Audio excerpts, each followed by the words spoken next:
Before starting this video, I must tell you that I have seen many students, I have checked many writings where although advanced structures are used, but their grammar is pathetic.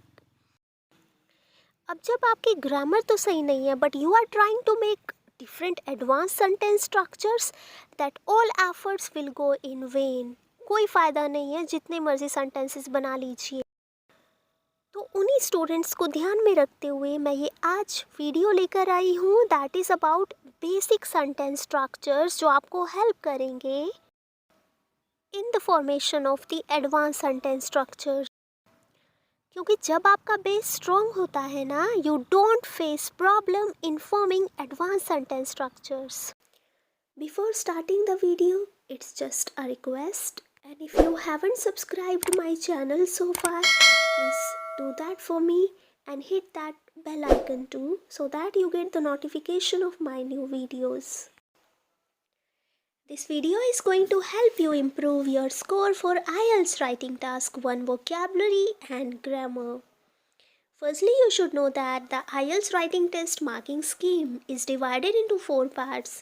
The first is grammatical range and accuracy, the second is task response, the third is lexical resource, and the last one is cohesion and coherence. Here wrongly written coherence and coherence. Okay. Therefore, your grammar accounts for 25% of the marks in the writing test. And you are assessed on 2 things in your writing test. The first one is your ability to produce the grammatically accurate sentences. The second criteria is, are you able to produce the wide range of grammatical structures? It means, is there any variety in your sentences? So you must be focusing upon these 2 aspects while writing any task. Okay, whether it is your task 1 or it is your task 2. While checking the writing of many students, I usually come across the thing that they have put their each and every effort on sentence variety. They try to make each and every type of sentence structure, whether it is their complex, compound or conditional sentences, and the list begins there. What they actually miss is their grammatical accuracy. They do not focus upon the error-free sentences. Sometimes they misuse the tense, sometimes there are problems of plural, articles and all. And this is what they actually lack in. While checking your writing, examiner usually look for error-free sentences. It means how many sentences are error-free. You did not commit any error in how many sentences. Secondly, he sees variety in sentences, but mind, that must be natural. That must come out of flow. So let's talk about line bar by table, and the condition is that either 3 years or 3+ years are given there. जब आपको deal करना होता है line, बार, पाई और table, plus वहाँ पर 3 या 3 से ज़्यादा ईयर्स दे रखे होते हैं, in that situation you have to use the language of change. आपको उनमें चेंज बताना है कंपैरिजन करते हुए. Language of change can be of 3 types, right? इधर द थिंग्स कैन इंक्रीज और दे कैन डिक्रीज और दे कैन रिमेन सेम. तो या तो इंक्रीज होंगी या डिक्रीज होंगी या वो चीज़ें सेम रहने वाली हैं. तो अब हम वोकैबुलरी देखने वाले हैं इंक्रीज, डिक्रीज और सेम रहने की. The synonyms for increase you can Google, but I have written some here. First, I have written surge, incline, rise, hike, boom, jump and rocket. That is for increasing. For decreasing, plunge, decline, fall, reduction and slump. For remaining same, the vocabulary is stable, constant, freezed and static. तो ये जो change होने वाले हैं increase और decrease, या तो वो तेज़ी से होने वाले हैं या फिर धीरे से and all. So we need the synonyms of तेज़ी से. You can write sharply, dramatically, significantly और कंसिडरेबली. और अगर धीरे से इंक्रीज़ या डिक्रीज़ होती है तो स्लाइटली, स्लोली, steadily, gradually और modestly. These are the synonyms. अगर चीज़ें तेज़ी से गिरती हैं तो steeply, plummeted या फिर abruptly you're gonna use there. Next एक ना फॉल्स और राइजेस एंड फॉल्स आने वाले हैं, चाहे वो ओवरऑल इंक्रीजिंग होने वाला है चाहे वो overall decreasing. So I will use fluctuations, variations, ups and downs and rises and falls.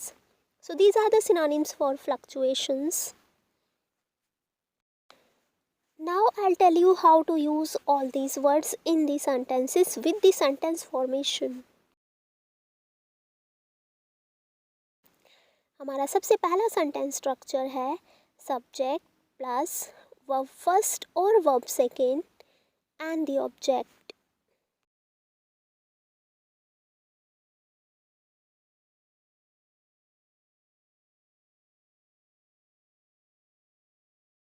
Suppose कीजिए आपको परसेंटेज दे रखी है, परसेंटेज ऑफ स्टूडेंट्स, और 90-40 में वो 10% थी और 90-80 में वो 20% है. और तो इसीलिए सब्जेक्ट क्या है, परसेंटेज ऑफ स्टूडेंट्स. फिर उसके साथ क्या हुआ, वो बढ़ा. That is the verb. Activity is verb, you know that. So I will make the sentence the percentage of students, then years they have been passed, so it means I have to use verb second form. So the percentage of students increased है ना, verb की second form use होगी क्योंकि past के tense है, तो increased. अब timing बता देंगे from 90-40 to 90-80. So this percentage is the subject and this increased is the verb कि इनकी परसेंटेज बढ़ी है. And next I will write the timing here between 90-40 and 90-80 और फ्रॉम 90-40 एंड 90-80 साथ में percentage from 10% to 40%. So this is the way you make this type of sentence structure: subject, verb second and object. The percentage can decrease as well, the percentage can remain same as well. So हमारा next sentence structure है उसी के जैसा है, बस उसमें adverb add हो जाएगी. subject plus verb first और second plus adverb plus object. अब ये adverb क्या चीज़ है, वो जो पीछे मैंने बताए थे ना तेज़ी से, ly वाले वर्ड ना, dramatically, sharply, slightly, something like that. So these are called adverb कि वो बढ़ा तेज़ी से, परसेंटेज ऑफ स्टूडेंट्स बढ़ी तेज़ी से. So this is the way you gonna make the sentence here. ये जो शार्पली वगैरह है, these are the adverbs there. तो रूल आपको पता चल गया होगा, subject, verb second, adverb and object.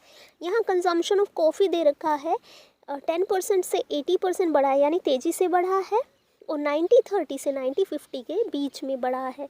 Subject क्या है, कंजम्पशन ऑफ कॉफ़ी है ना.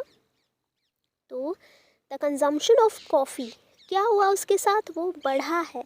तो I will write verb second form increased, percentage of coffee increase. अब वर्ब सेकेंड के बाद आने वाली है एडवर्ब. एडवर्ब होगी ly वाला वर्ड, तेज़ी से है तो आई यूज्ड हियर शार्पली. कहाँ से कहाँ तक बढ़ी है, 10 से 80 तक. तो फ्रॉम 10% to 80% ड्यूरिंग 20 years. सो ये जो कंजम्पशन ऑफ कॉफ़ी है that is the subject. Okay, next increased, ये वर्ब है कि उसके साथ क्या हुआ, फिर एडवर्ब है तेज़ी से बढ़ा है वो. फिर हमने ऑब्जेक्ट बताना है. ऑब्जेक्ट हमारी परसेंटेज एंड द ईयर्स हो गए कि 10 से 80 पर बढ़ गया है 20 ईयर्स में. सो यहाँ प्लस ईयर्स बता दिए. वो तेज़ी से बढ़ सकती हैं, वो धीरे से भी बढ़ सकती हैं कि the consumption of coffee increased slowly. वो डिक्रीज़ भी हो सकती हैं, the consumption of coffee decreased abruptly, यानी तेज़ी से अगर गिरी हो. I have written some different words for तेज़ी से गिरना, so please check them out. So the another examples are population of China surged यानी बढ़ी ड्रामेटिकली तेजी से फ्रॉम 15% to 65% इन 30 ईयर्स, या फिर the demand of products decreased slightly to 20% till 1930. So this is the way you make the sentences subject, verb second, adverb plus object plus years. अब हमारा next sentence structure है there करके. There या तो was आएगा या फिर इस आने वाला है ना, that depends upon the sentence. तो देयर प्लस इज और was plus adjective plus noun plus object. अब इसको स्प्लिट कर लेते हैं कि what is what. There is या फिर देयर वोज तो आप समझते हैं that depends upon the years given there. तो व्हाट इज एडजेक्टिव. एडजेक्टिव क्या है. अच्छा, हमने पिछली बार एडवर्ब करी थी है ना, कि शार्पली था, ड्रामेटिकली तेज़ी से बढ़ रहा था, स्टैडली धीरे से बढ़ रहा था, बहुत तेज़ी से गिर रहा था. तो एडवर्ब क्या बन रही थी, एब्रप्टली. तो इस ly को अगर जब हटा देते हो आप तो आपका एडजेक्टिव बन जाता है. शार्पली इज़ एन एडवर्ब, तो sharp is an adjective ly हटा के. ओके. रैपिडली अगर एडवर्ब है तो rapid is an adjective. Considerably यानी बहुत तेज़ी से अगर एक एडवर्ब है तो considerable, Tej, is an adjective. Okay. This is the way you translate or you convert the adverb into adjective. Next is noun. Adjective के बाद हमारे सेंटेंस में है noun. तो noun क्या होने वाला है. noun तीन ही होंगे. noun होगा या तो increase या फिर decrease या फिर same. ओके. सो increase या decrease दो ले लेते हैं वैसे तो अब की बार. तो हमारी noun है increase और decrease. और ऑब्जेक्टिव वही होता है, या तो वो परसेंटेज होगी या फिर वो ईयर्स होने वाले हैं. So again let's have a look. There was plus adjective plus noun plus object. So this is something and I have told you how to convert an adverb into an adjective. Okay. So let's start making the sentences. और इन basic sentences के behalf पे ही आपके advanced बनने वाले हैं. अगर आपको बेसिक नहीं आता और आप एडवांस ट्राई कर रहे हो तो you are actually making big mistake. So let's see. Number of civil marriages दे रखा है आपको. 200 से 250 बढ़ा है यानी स्लाइटली बढ़ा है. स्लाइटली ly लगा है so that is adverb. Adjective में कन्वर्ट कर लेते हैं ly हटा के स्लाइट, तो आपको आपका एडजेक्टिव मिल गया स्लाइट. तो देयर वॉज स्लाइट. अब ये इंक्रीज है या डिक्रीज है. ये तो इंक्रीज है यानी नाउन क्या होने वाला है, इंक्रीज. वही आ जाएगा. ऑब्जेक्ट क्या है, in the number of civil marriages. तो हमारा सेंटेंस स्ट्रक्चर क्या होने वाला है. हमारा सेंटेंस स्ट्रक्चर होगा देयर वॉज स्लाइट. एडजेक्टिव है देयर वॉज स्लाइट. आगे नाउन इंक्रीज या डिक्रीज, तो इंक्रीज का सिनोनिम ले लिया मैंने. There was slight rise of 50 in the number of civil marriages. In the number of civil marriages. एक और सेंटेंस स्ट्रक्चर देख लेते हैं फटाफट से. There was considerable. considerable यानी बहुत ज़्यादा. considerably एडवर्ब हो जाती, स्पेलिंग गलत. तो there was considerable fall. बहुत तगड़ी गिरावट आई होगी. In the data of travelers. Travellers के डेटा में to USA from 1900 to 2000. हमारा नेक्स्ट सेंटेंस स्ट्रक्चर है ए और एन करके. तो सेंटेंस बनने वाला है ए और an plus adjective plus can और could be seen plus object plus time. Adjective you know that है ना, ly को हटा के वो वर्ड जो मिलता है दैट इज़ योर एडजेक्टिव.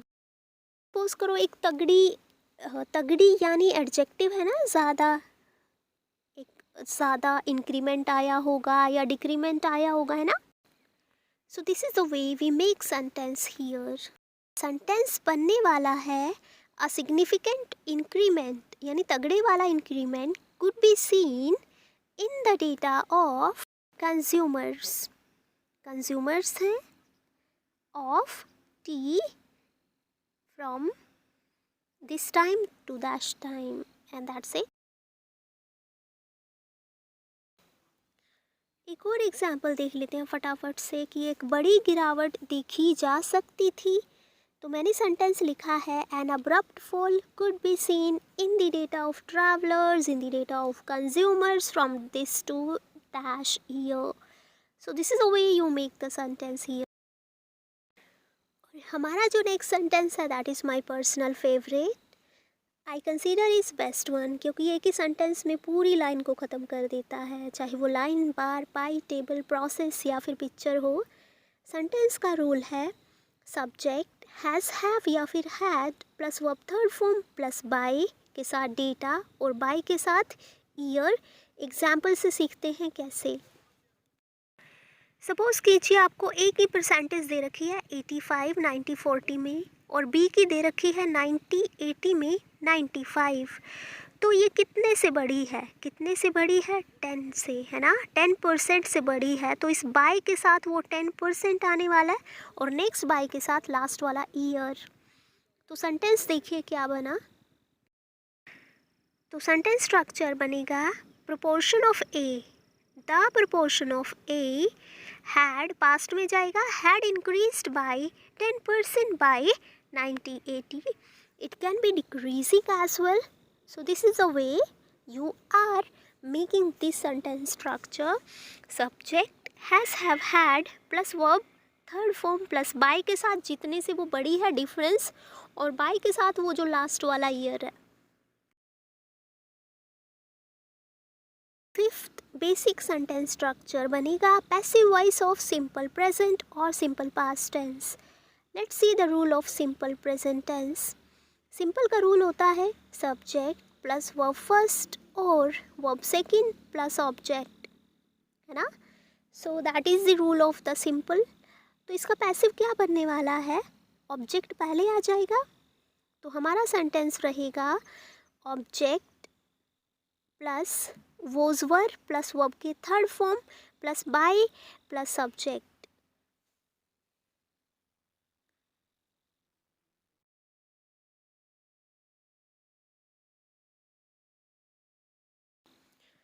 तो सपोज़ कीजिए आपको दे रखा है प्रोडक्शन ऑफ कार्स और कहाँ दे रखा है, कोरिया में, और कितनी दे रखी है 2,10,000 यूनिट्स, है ना। 2,10,000 यूनिट्स हैं कोरिया ने प्रोड्यूस करी हैं कार्स के। तो सिंपल सेंटेंस क्या बनेगा कि ना कोरिया प्रोड्यूस्ड 2,10,000 कार्स इन 1980 और व्हाटएवर 1985। तो इसका जो पैसिव वॉइस बनने वाला है वहाँ से उठा लूँगी मैं 2,10,000 cars were produced by Korea in 1950। ये एक्चुअली मेरे को बहुत मस्त लगता है जब बॉडी पैराग्राफ 1 में आप किसी भी डेटा के साथ ओपनिंग करते हो तो पैसिव के साथ बहुत ज़बरदस्त जाता है। कि सपोज़ करो एक सिंपल प्रेजेंट टेंस ऐसे बनेगा कि 20,000 पीपल विजिटेड ऑस्ट्रेलिया, है ना। तो सेंटेंस इसका पैसिव वॉइस बन जाएगा ऑस्ट्रेलिया, ऑब्जेक्ट आ जाएगा Australia was visited by 20,000 people. So ये थे 5 बेसिक सेंटेंसेस और ये जो बेसिक सेंटेंसेस हैं वही आपको हेल्प करेंगे in the formation of advanced sentence structures. सिर्फ आपको वाइल करके एक सेंटेंस डाल देना है, कोमा करके एक दूसरा sentence and all that I have told you many a times. Thank you for watching. Keep supporting. Have a nice time.